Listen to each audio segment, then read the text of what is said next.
Hello and welcome to the LiveFitNow podcast. My name is Vicki Brown and I am your host. My guest today is originally from the United States and has been a practicing optometrist since 2003. She received her Bachelor of Science degree from Georgia Southern University and a Doctor of Optometry degree from Nova Southeastern University of Florida. She continues to study and is currently training with Ulster University to earn an independent prescribing degree in order to prescribe and treat many eye conditions that are normally only treated at hospital eye clinics. In addition to staying on the forefront with the latest in eye care treatments and vision solutions, she is very active in the optometry profession and serves on the Association of Optometrists Council, where she represents the South East region. She also sits on the Joint Education Committee of the UK Optical Confederation. Recently, she was shortlisted for the Association of Optometrists Locum of the Year 2019. She opened her first practice in Newbury and enjoys time with her family and 2 dogs. So thank you very much for agreeing to come onto the podcast, Dr. Valarie Jerome. Welcome to the show. Thank you very much for having me. Thank you. It's a very impressive list of qualifications and continued study. So I guess I'd quite like to start by just welcoming you to tell me a little bit about your career. How did you choose this career and what got you to where you are now? Yeah, well, that's a good question. When I was growing up, my dad was a pharmacist. He's recently passed away, but he was a pharmacist growing up, and we always grew up around in the pharmacy, and we were always encouraged to continue with our education. And it could be a bit tough on me at times. And as soon as you finish one thing, you said, "That's great. What are you going to do next?" So when I graduated from high school, that's great. You're going to college or university. When I finished university, what are you going to do next? You're going to grad school. Well, I was in my last year of university and I was studying physics, not because I actually liked it or anything, but I just happened to make good grades in it. So I thought I need to continue on this track. And I went home for my Christmas break and I went to my local eye doctor, my local optometrist, and he examined my eyes and refit me for my contact lenses. And he said, "So Valarie, what are you going to do when you finish school?" And I said, "I don't know. I guess I'll just go to grad school." And I don't know if my parents put him up to it or what, but he said, "Well, you need to figure out what you're going to do. You're going to graduate from university in 3 months. You don't know what you're going to do."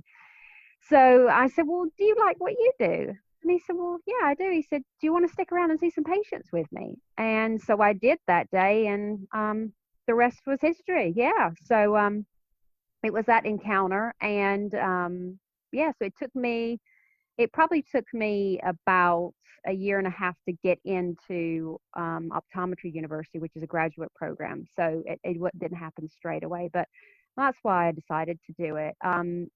I knew it was a good, stable profession. People always needed glasses. They always needed their eyes checked.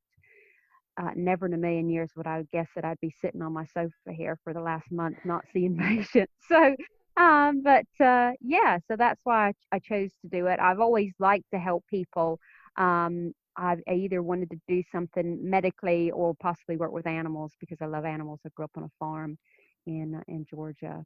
So yeah, that's how I got started. That's amazing. And so your title of doctor, did that come through further study after that, or do you get that as soon as you qualify in America? Well, you get a bachelor degree first. So I got a bachelor degree in physics at my 4 years of university at Georgia Southern University. And then you go on to the graduate program, which is the optometry university program. And there you earn a doctorate degree. So you go 4 years. And then as soon as you graduate after that 4 years, then you can start practicing straight away. You don't have to do any pre-reg year or anything like that. Right, fantastic. And do you think there are any particular differences between the United Kingdom and the United States in our approach to eye health and eye care? Not just from your perspective, but also, I guess, from us and our perspective of looking after our eyes. I think there's definitely differences apart from here it's more of a bachelor level education and there it's a doctorate level. there, every optometrist treats medical conditions. Here, you have to attain a extra certificate post-graduation, what I've done now here, to be able to treat and manage conditions. But I think it's because of the healthcare system. In America, everything's private, and we also have these plans called vision plans, which you do have some things like that here that helps you with vision and dental, but they aren't quite as widespread as they are in America. Because here, people think you just get a free sight test. They just think it's free.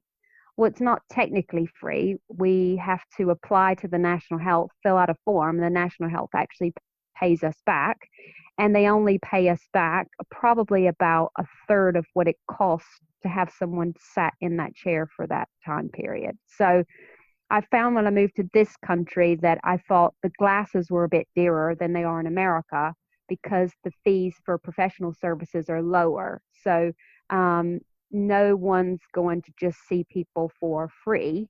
So those glasses that you think, oh, that's a bargain. They probably didn't cost that much anyway, so that's why they're not that expensive. The cheaper ones, but there, yeah, I found that to be the difference. In terms of healthcare, I think the general attitude here is, I think a lot of people take it for granted because it's just there. They can go to their GP and they think it's free, and they can go to for the sight test and get that for free. For certain ones, get it for free, and go to the hospital. And I mean, I moved here and I just couldn't believe it. I got bit by a spider, and we went to Westcall. My mother-in-law took me to Westcall at West Barks Hospital, and we finished up. They gave me a prescription, and I get out my card. I'm ready to pay, and they're like, "You don't have to pay." And I said, "But you've just seen me after hours." Well, no, it's all good. And my mother like, "You don't have to pay, come on." So I think it's just because of the healthcare. But here, it's amazing that now, if you became ill, Vicki, if you became ill and you with coronavirus and you got in the hospital, you wouldn't have to worry, am I going to lose my house because I can't pay this hospital bill? Am I going to have to get a particular job because that job offers health care? So there's all those things that, that make us different. Absolutely. And I guess that does put a different slant on how much people prioritize something like healthcare, because these things are encompassed on something we're kind of given, as you say, this concept of for free, perhaps more likely to actually go and use it. Whereas if you're having to pay a lot of money for it and you're not in a position to afford it, it's probably not going to be near the top of your priorities list. Yeah, I mean, I have a lot of friends. I mean, friends with good jobs back home in America, and they don't have health care because it's just too expensive for their whole family, and it's cheaper to just pay as needed. But now with this coronavirus situation, everyone's a bit fearful about what's going to happen. Absolutely. And do you find that, do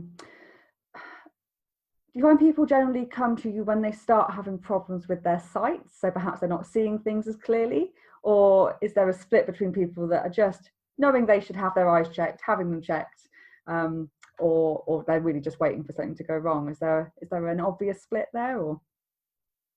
Yeah, well, I always ask people, how often are you supposed to go to the dentist? How often are you supposed to go to the dentist? I used to think it was every year, but I think it's actually every 6 months, I'm told now. 6 months every year. But if someone says, how often are you supposed to get your eyes checked? What's the answer? This was a question I was going to ask you, actually. Again, I would have predicted every year. Exactly. I mean, that's what I would have guessed at. Although I know I've been told in the past, but no one, if it's okay, you can leave it a couple of years. And I think that's our fault. That's our fault as a profession. Everyone knows the dental profession is ingrained in us. We need to go every 6 months or every year, every 6 months or every year. So I think in America, everyone has an eye exam every year. That's just the PR machine that is over there. As the public knows, you're supposed to get your eyes checked every year. And when I moved here, it was like, oh, maybe every 2 years, or it might be 1 year, or it might be 2 years. So I think that is our fault as a profession, and that's something that we recognize on the organization that I work with, Association of Optometrists, is we need to make sure that we have the public aware of of eye health and how important it is. I would say people do tend to wait to the last minute, and those people generally are men. Sorry to generalize, but they're generally men. But usually, what brings most people in is the what I call post 40 vision. That's where the muscles inside of the eye don't focus as well up close. So you're holding things a bit further back. You're taking off your glasses to read. You're putting on glasses to read.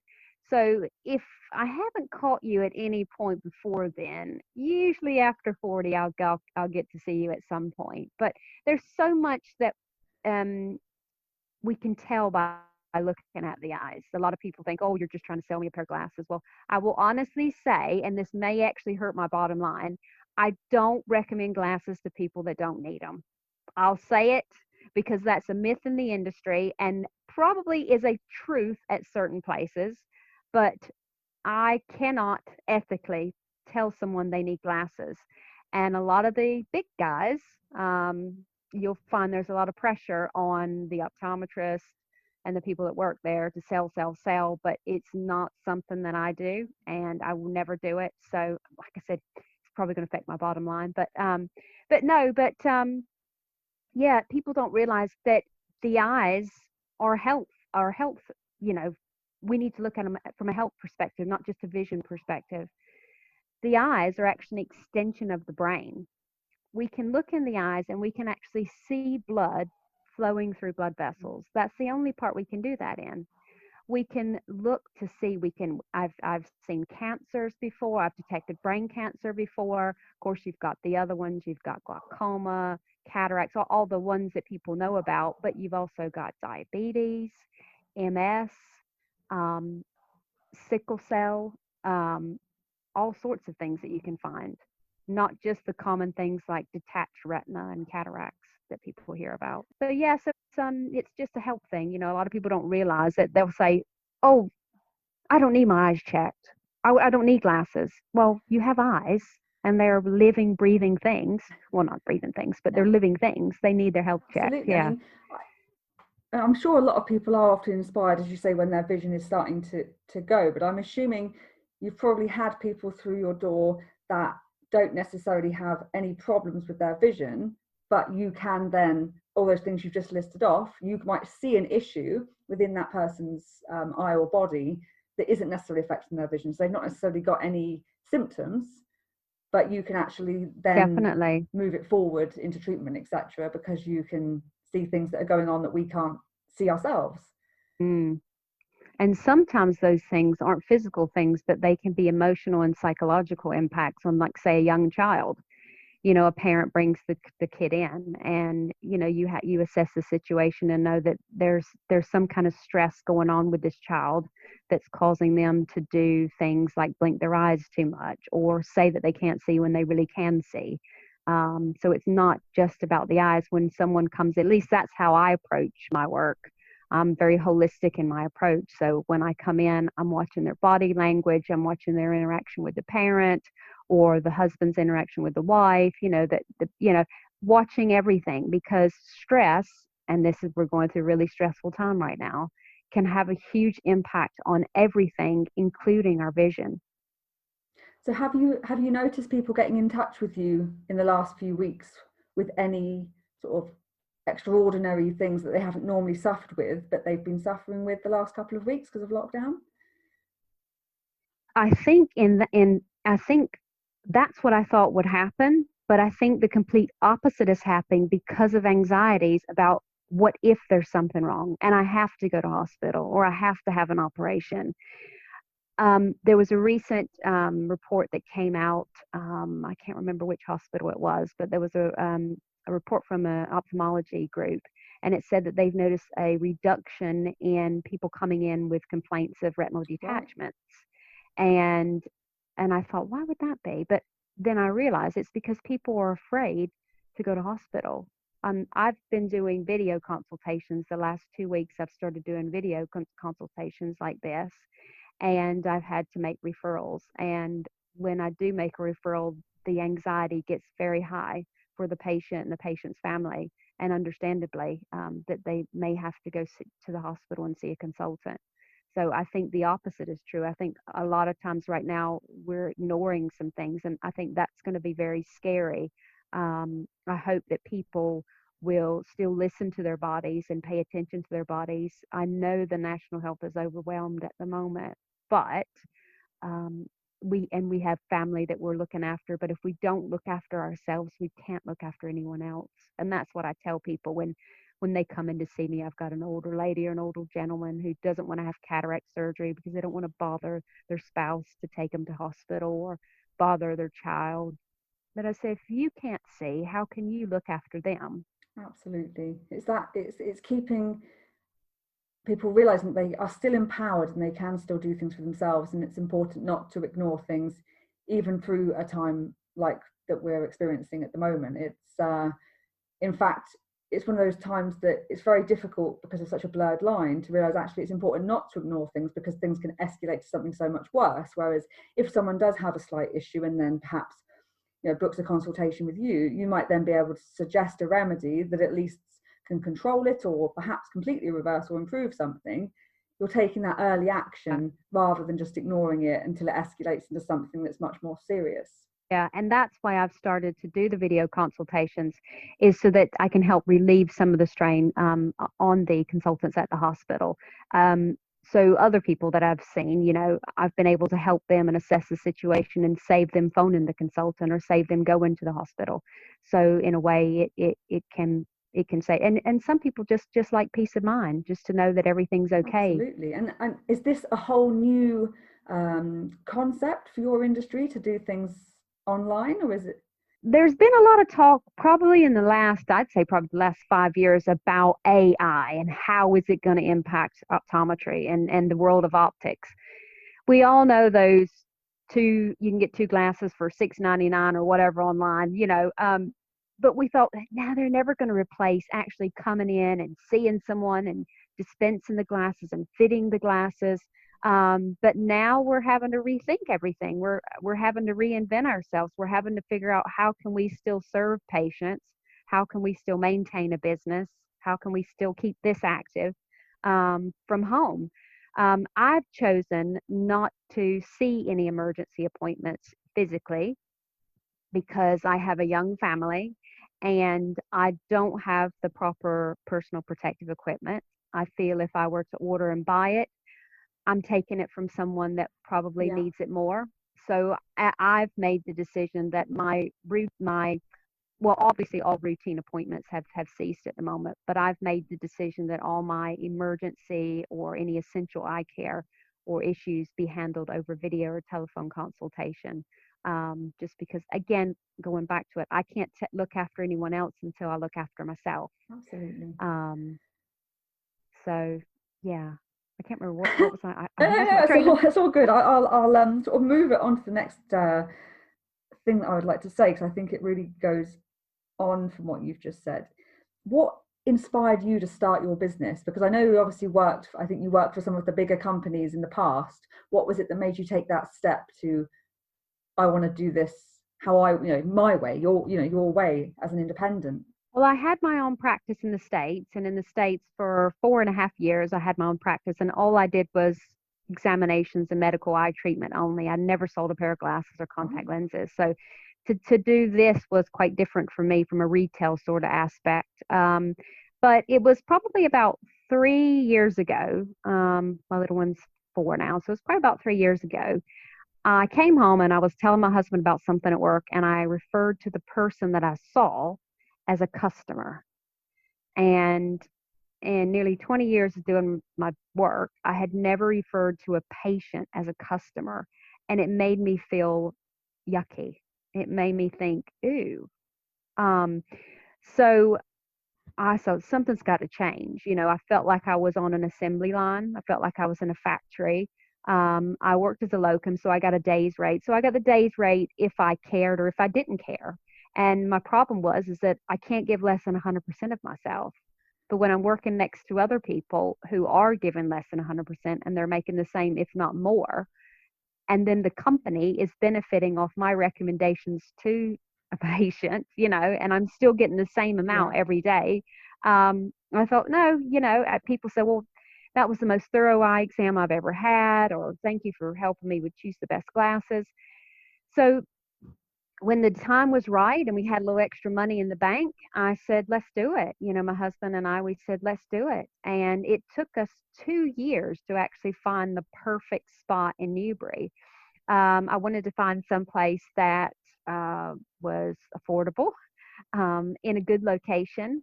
Um, and we, a couple of things fell through, and I was nearly in a couple different places, but thank goodness it didn't. And I ended up where I was on the corner of Park Street and Northbrook Street. So yeah, I just wanted to be able to do things the way I wanted to do it. I wanted to be able to recommend products that were actually needed for the patient, not what was just on offer from that company on that day. I wanted to be able to, if I needed to leave early at 2 o'clock one day to go see my daughter do something at school, I could do that and not made to be feel bad or lose out on a whole day's rate of work just because I needed to take a couple hours off. So I did it, oddly enough, to have a better work family life balance. However, I found that starting my own business takes a lot more work than anybody's told me it would take. I mean, I don't, of course, I was probably, oh gosh, I was probably 15, 16 years younger when I did it last time, and I didn't have any kids or a husband. So it's quite challenging. So this coronavirus has been a bit of a break for me, and helping me to kind of reevaluate what it is that I want out of my business, what it is that I'm offering to people, um, and helping me to kind of just reset, because I got so stressed out in the first few months of making sure I'm doing everything right. And because I still locum on the side to make additional money as well. And some days I was working 7 days a Wow. week. Um, so yeah, I decided it. I decided to do it for myself because I knew there was a gap in the market. I knew some people were okay with the buy one get one free. Some people were okay with the this and that, offer. But I know some people need a little extra time. Some people want a more specialty product. Um, I don't want to see a patient every 10 to 15 minutes. I don't want to have a 20-minute lunch break. And I don't anymore. I have an hour lunch break and I see a patient for an hour. And I do the eye exam and I help them pick out the glasses and I give them a cup of coffee or a tea. And I'm not rushed and they're not rushed. So, in that aspect, it has been a lot less stressful. You feel like you can give people a whole experience rather than just trying to pass them through into the next stage of the system. Yes, because as you know, there's people that there's other people that do your work. There's other people that are in the same profession as you. People can choose doing it this time where people don't have a lot of money because of this situation. People can choose to go wherever they'd like to go. So if they choose to come to me, I would like to make them feel special because that's how I would want to feel. Growing up, my parents always said, treat other people like you want to be treated, Valarie. Just don't do that because you wouldn't want it done to you. And and sometimes you're not able to carry that through, but I try to always carry that through as much as I can, because if someone wants to give me their money and come and spend an hour or 2 hours of their time with me, then I should make it worth their while and I should give them the experience, not just because they're paying me, but because they deserve it. It just sounds like the whole process is so much more enjoyable. And again, I think having an experience like that is memorable, and it makes us perhaps think about looking after our eyes, thinking of it as an important thing, not just oh, I suppose I better go and get that done. It's time to do it. And then you've moved on and forget about it for a couple of Yeah. years, or whenever you remember that you need to have it done again. And yeah, I think that's really really special. And actually, I kind of want to ask you, because if you're having that amount of time, I mean, would you say that a lot of your tests, your eye tests, are more thorough or different from perhaps what we've normally experienced if we're going to the normal sort of bigger high street chains? I'd say there's a lot more talking involved. I like to get to know a person. What is it you do? What's your hobbies? How's your setup at work? Where's your desk? Do you have a laptop and a desktop? Do you have one screen or multiple screens? Because all that information is so important for me to be able to prescribe not only the right prescription, but the right products that we use, the right spectacle lens, the right varifocal, the right contact lens. Do you cycle a lot? Are you outdoors a lot? Are you a smoker? Are you not a smoker? There's loads of questions that I'm asking that's helping me to get kind of the whole picture, again, the holistic picture of what's going on here, and looking at the whole picture and then seeing how I can best suit the needs of that person, not only just at work, but at home, or when they're out on the bike, or when they're out running. So there's a lot Yeah. more talking involved. I do an OptoMap wide field retinal imaging test where it scans about 200 degrees of the retina versus 40 degrees of the retina that's Wow. normally imaged. So that I do different. But yeah, I do some other things. I do dry eye treatments. I can remove foreign bodies. If you've got metal or something in the eye, I can remove that. I epilate lashes. Sometimes people have lashes that are irritating. I can epilate those. So there's loads of different, more specialty services that I've got time to Yeah. offer. That some of the big chains, they just, it's about the Yeah. volume, and I'm not about the volume. I'm about, Quality. each individual experience. I mean, Yeah. interesting, those things you've just listed off, because I think if some of those things had happened to me, I would think, oh, I better go to the doctors or the minor injuries. When actually, you're the Or person. your pharmacist. Some people think to go to the pharmacist for a Yeah. problem with their eye. And I'm thinking, how in the world can the pharmacist tell what's going on with the eye across the counter when I've got a Absolutely. microscope and I can look in with a lens and look in? But again, I think that's down just to the healthcare system, the structure of the healthcare system. And if you go to see the GP, it's free. If you go to see the Yeah. optometrist down at the opticians, then you're going to have to pay. So I think that has Yeah, something to do with it. absolutely. And I mean, I know I started having eye tests when I was quite young. I can't remember how old exactly, but I was definitely quite a young child. How old do you think the youngest person should be, or how, when should we start checking our eyes? Well, as soon as you come out, people are looking at your eyes, I mean, we've found issues with children, right when they were born, that children can have issues with their eyes. But if you don't notice any issues in terms of the eye turning in or turning out, or the kid closing one eye, if you don't notice anything like that, then the best thing to do is right before they start big school, get them a proper eye examination done, or you can get an NHS sight test, which would be covered by the National Health. They do school screenings at school, but it's no replacement, and sometimes it picks up things it shouldn't, and sometimes it misses things that it should have caught. So they will do a screening, but I would say when your child starts school, and then after that, based on how everything looks, it might be every year, it might be every 2 years, depending on what the situation Of is. course, that does make complete sense. Are there any common myths in your industry that we probably all believe? To be fair, I think we probably touched on a couple already, that you would like to debunk right now, that things we might think are true, but we've got the wrong end of the Yes. stick. Yeah. When you do your eyes like this, they won't get stuck. Cross-eyed can't happen naturally. No, it doesn't. It doesn't happen. It doesn't happen. It doesn't happen. Um, People like to say, don't sit close to the TV. It's bad for your eyes. If a child is sitting too close to the TV, it's because they can't see the TV. That's why. Now, what's some other common? Can the contact lens get stuck back behind your eye? No, you can't. Your eye, there's only a certain place it can go. It can't actually get stuck behind the eye. That's good. See, I knew that whole sitting close to the telly thing can't have been a bad thing. No, no, no. You just can't see it. That's why you Yeah, get close. it's true. That would have been the case. That would definitely been the case. Yeah. So I think, people have very different opinions and different priorities when it comes to taking care of our health, our eye health rather. Do you have any general tips that we can all try and practice to just look after our eyes a little bit more, and not neglect them and keep them in as sort of good a condition as possible? Well, we've all heard of the Vision 2020. that actually comes from a measurement of 20 feet, which here we don't work with feet, we work with meters. But we all know that word 2020. I mean, God, this year, 2020, is like going to be scarred now for life, 2020.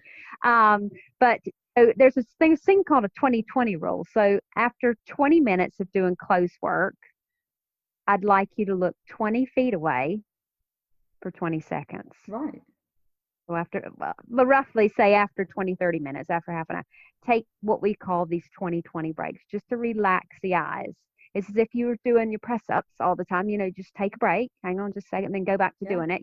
You're actually, especially so much of us, and right now, especially during this time, we're all on these computers, on these screens, and the eyes, the muscles are trying to focus and accommodate. Also, we're not blinking as much. So another thing I tell people to do is to make sure to blink more.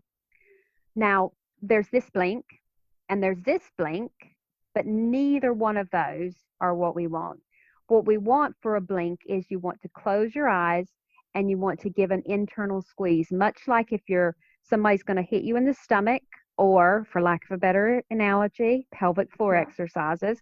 You close your eyes and give a squeeze. And what you're doing is there's oil glands that line all along the top and all along the bottom. And what you're doing is you're squeezing that oil out so that it can coat and moisturize the surface of the eyes to help with dryness. So those are two things that we can all do. And we should all wash. Well, we know to brush our teeth, again, the dental one. We all know to brush our teeth in the morning and at night, but we need to wash our face and we need to wash around our eyes. In periods of stress, I find people are less hygienic, and you get more things like, you've heard of something called a sty, where you can get like that nasty bump, like a big spot right on your eyelid. We see those when people are stressed, and that's because they're not keeping up with their hygiene. So you need to make sure you wash along the lashes and use a product that's pH balanced and specifically for the eye area. And especially women, we need to make sure that we're cleaning off our eye makeup every night.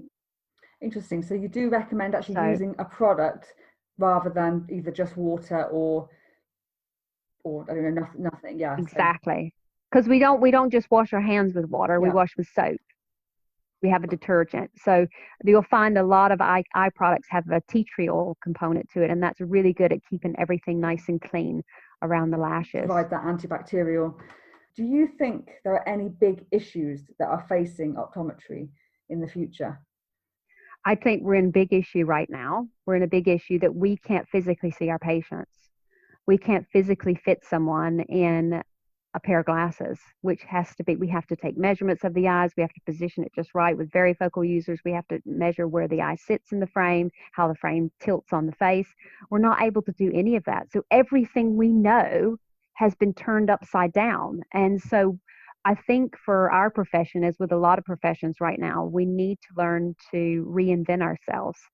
Take what we can do. Again, this whole situation has told me, don't stress about what you can't control. Only worry about what you can control. So as a profession, I think we're having to look at it. And if I've seen one webinar, I've seen 1,000 webinars over the last 2 weeks on it.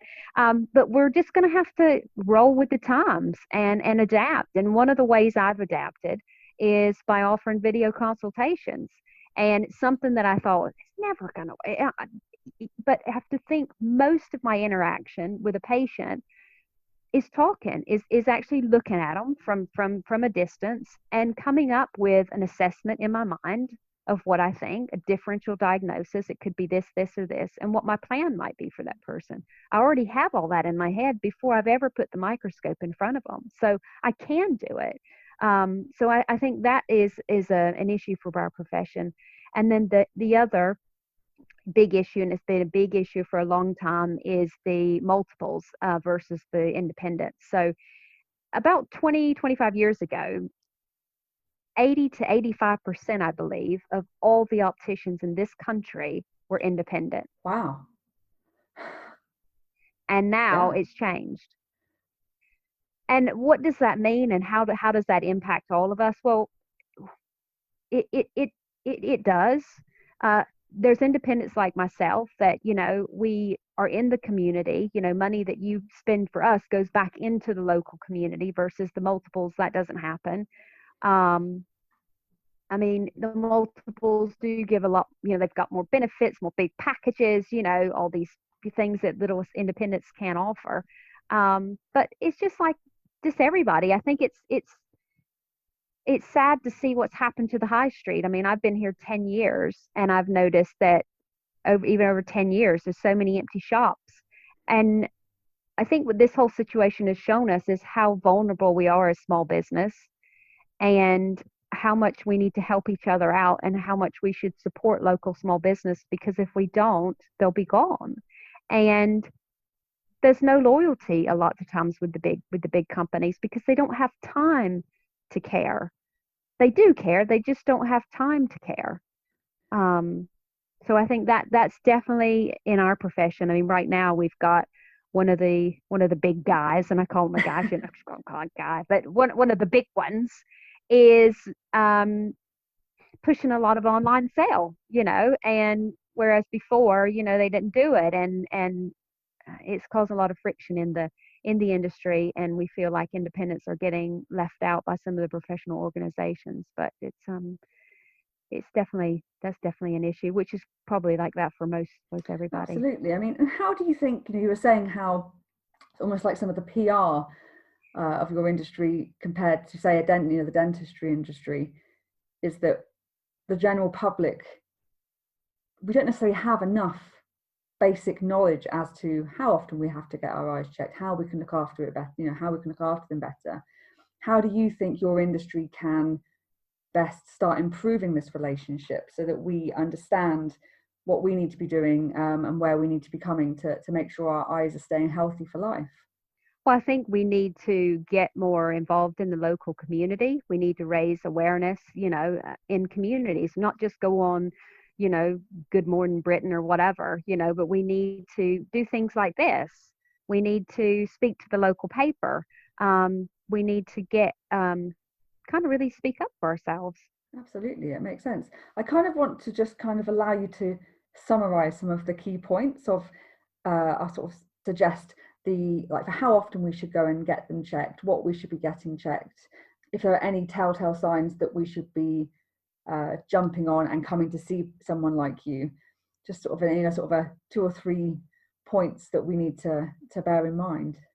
Well, I think every child before they start school should have a proper eye examination with an optometrist, whether that be with myself or whether that be with whoever. They need to go and have an eye exam done, just so you know how everything is. Other than that, I would say as an adult, 18 and plus, you could go every 2 years unless you have a health condition or you have a history of eye conditions in the family, and then I'd recommend every year. As far as what can you do about your vision, is realize that another myth, and this is where I forgot about this myth.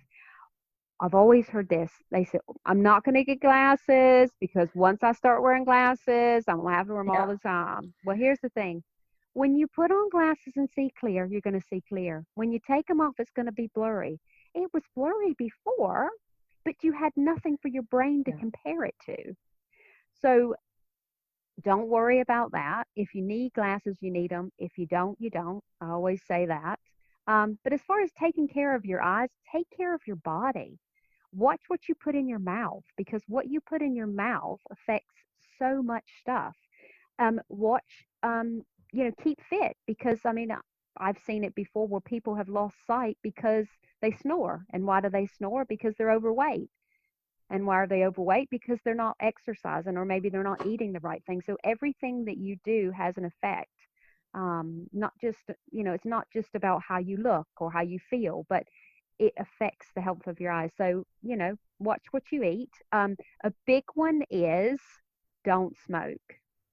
Smoking is really bad for the body, and it's really bad for the eyes. It increases the risk of macular degeneration, and you don't want that when you get older. And lastly, I'd say protect your eyes from the sun. There's so many of us going to be outdoors now, especially if we're lucky enough to have a garden. We're going to be outdoor quite a bit now because we don't have anything else to do, and the kids won't let us stay inside. just how the sun can damage your skin, the sun can damage the eyes. It can speed up cataracts. You can get cataracts at a younger age, but it can also greatly increase your risk for something called macular degeneration, which to me is the worst eye disease you could ever have because it's a cruel one. It takes away your center vision. It means that when you're older, you can't see the face of your grandkids. You can't see the lady that's talking on the television trying to tell us what's going on in the news. It's a very cruel disease, and some people can't be treated for. So I would say eat healthy, make sure to have some sort of moderate exercise, don't smoke, and protect your eyes from the sun, either with with sunglasses, a hat, something like that. Fantastic, they are. They So are that's my take absolutely home brilliant. message. And a couple of things that I sort of thought about as you were listing those things off. So even if you don't normally wear glasses, so obviously sunglasses are, when the sun is out and bright, is something we often think of.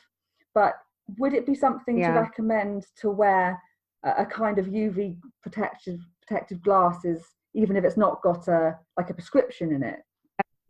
That's the really tricky part because one thing is, I mean, you don't get as much, we don't have as much UV here as when I lived in Florida. In Florida and Georgia, most people get their cataracts sorted by the time they're 60 to 65 versus here. I mean, I think the Queen just got hers done when she was like in her 80s or 90s. So you don't get as much, but anytime you're outdoors, you are getting some UV. I mean, it's just like, look at those people with the glasses that change. People call them reactor or the transition lenses. You can, anytime you go outside, they're going to darken. That's because it's detecting UV. The UV causes the molecules in the lenses to change, and therefore it darkens them. So anytime you're outdoors, or if you've got if you're outdoors for a sport like golf, or if you run, or if you're on the water is a big one because the light reflects on the water up into your eyes, and you get just as much from the sun as if you're looking straight at it. So definitely it's not just on sunny days. Okay, good, that's quite useful. Can you actually reverse some eye conditions by improving your lifestyle? So if you become more healthy, you eat better, etc., can you actually improve the conditions that you might be suffering with? We see that a lot in diabetics. So with diabetics, when their general health gets better, we can see the back of the eye, the blood vessels start to look a little bit better. So yeah, and it greatly starts to reduce your risk of eye problems. So that could definitely help. But I wouldn't say, sometimes I've seen people say, oh, you can do eye yoga or exercises for the eyes and you don't need to wear glasses. Oh, None of that's true. None of that that's next. no, eye yoga doesn't work. It's nice, but it won't stop you needing glasses or anything. And there are some exercises that children and adults can do to help build up the strength of the eyes in terms of getting them to work better as a team. So that can happen. That's called orthoptics, and that is something that does work. But yeah, if you're healthy, your eyes are going to be healthy, and if your eyes are healthy, it might not stop you from, say, getting something that you were genetically predisposed to getting anyway, but it's going to reduce that risk factor, just reduces everything in general. So there are ways of checking genetic conditions. I mean, if you didn't know what your parents or grandparents may have had, particularly grandparents, if they weren't necessarily checked in the same way as we are now, are there any blood tests or checks that show us as a higher probability of getting certain genetic? Well, I took one. I took the it's this company called 23andMe. I don't know if I'm allowed to plug a company, but I was into my ancestry a few years ago, and before I had my daughter, and I had lots of free time. And so I took it, and it showed me all my genetic markers, what I had an increased risk factor for, and I think it was 20% macular degeneration. I carry a risk factor for that based off my genetic profile. And that makes sense because my grandmother had it. But if you look at all the other things, I don't smoke, I don't work outdoors, or I'm not outdoors, or I'm not exposed to a lot of UV, and I don't have blue eyes. People with blue eyes are more prone to getting it than people with brown eyes because of the pigment density. So in that way, I'm reducing my risk factors, even though this one's up. So yeah, you can take some of those, but you have to take it with a grain of salt. it says you have a 0% or zero, probability of macular degeneration, but you're a heavy smoker and you tan Yeah. all the time, then you're probably going to get it. You can massively increase your risk, even if your genetics have given you a good hand. You sort of brought up lenses, actually. Are things like, I know you can get these sort of fake eye contact lenses and non-prescription ones, essentially. Are they bad for our eyes, or does it really depend on the quality of the material? So a contact lens is technically a medical device that should be fit by a qualified professional, whether that be an optometrist or a contact lens optician. When you buy these products on the internet or from a shop or whatever, I mean, sometimes it's like beauty shops or party shops that sell them. They're not selling them legally. And also, if you have an issue with it, you can't go back and say, well, this caused me a problem. They'll probably say, I didn't sell them to you. That's probably what they're going to say. But it's not a one size fits all. And there's different materials that are better suited for certain people. We find a lot of problems around Halloween time when people start to get those party contacts or, holiday season time, because they don't know the proper way to put them in and take them out. They don't know that you can't reuse a solution from night to night. So they're using the solution again and again and again. So, again, because there's no education and there's no proper fitting of them, we do see a lot of trouble with them. I can imagine. So if you want them, they're cool. They're not going to be comfortable because, as you can imagine, if something looks like a tiger or a cat eye, it's going to have paint on it. It's going to be thicker.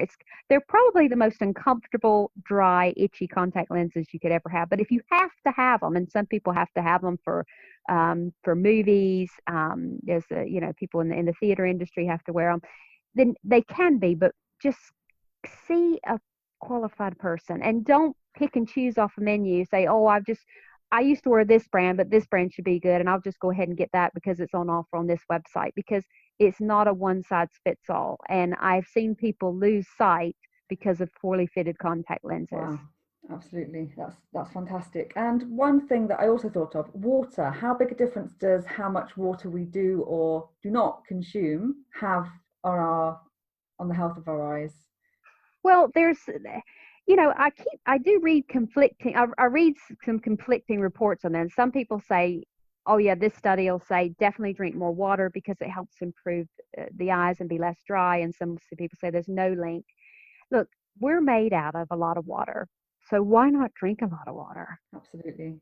We feel better, don't we? It's the amount of people that I've had come to me that barely drink anything, and I was like, just try and get yourself a big 2-litre water bottle and try for a few days and drink it and see how you feel. And the improvement in energy by itself is a good enough reason to keep it. I know. Our body's not made of Coke. Our body's not made of Pepsi or Sprite. So why we keep drinking all that? All we need is some water. That's it. And it's pretty cheap, if not free. Exactly. Fantastic. That's good to know. It's interesting because I think, again, in a way, I guess that's a myth. I think a lot of people probably do think that if you have like dry eyes, drink more water. But actually what we probably need to do is get in touch with a professional and get our eyes checked. Why are your eyes dry?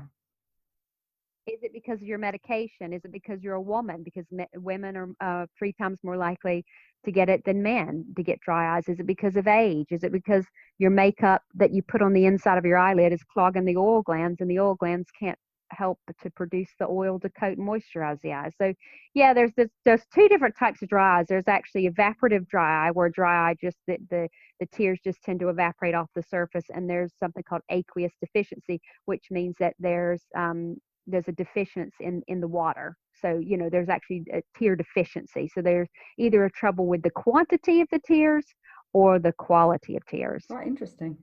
Very, very interesting. Unless when you go in the store, there's about a million different ones to choose on the shelf. You just get the one you see there. There's different products that are better for people with evaporative dry eyes versus a deficiency of the tears.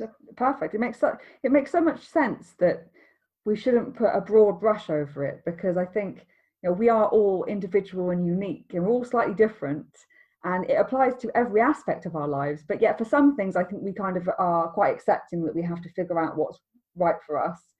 And then other aspects, we just Yeah. put that broad brush stroke across it. Doesn't really make sense at all, does it? Because we have to figure out what is right for us, or rather, some things I think we can figure out how it makes us feel, but something like our eyes, we have no level of idea what's going on because we can't check out our own eyes in the same way that you can. So there's some things you just have to go to someone that is educated in that area to just give us some pointers and advice and sort of send us in the right direction. I tell people, I say, you use your eyes all day long. You're using your ears all, if you're fortunate enough to have eyes that work, you're using them all day long.